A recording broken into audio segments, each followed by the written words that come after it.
Page 271, number 33.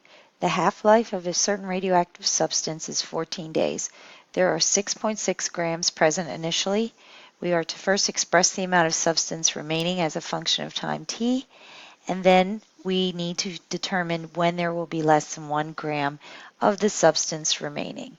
So we are going to write a decay equation that looks like this.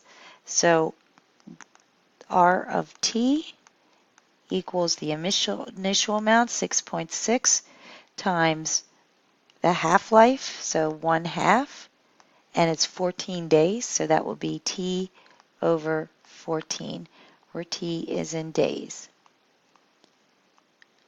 Now, to determine when there will be less than 1 gram, we're going to find out when 1 is greater than our function, 6.6 times 1/2 to the t over 14.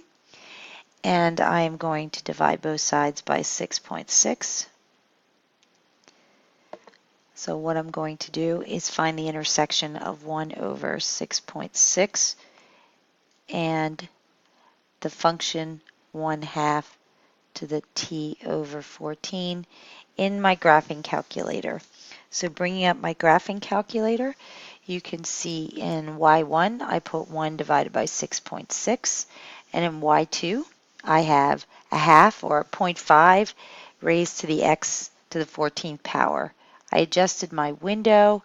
I went out 50 days, and I counted by 5s, and I did a max of 2 for the y's, counting by 0.1. So then when I look at the graph, the blue line is my 1 divided by 6.6, and the exponential decay curve, the red one, is our function. So then finding the intersection of these two, I see that it intersects at 38.11 days. So I can write that as my answer. So I will have that it will be t equals 38.11 is my intersection. So after 38.11 days, there is less than 1 gram.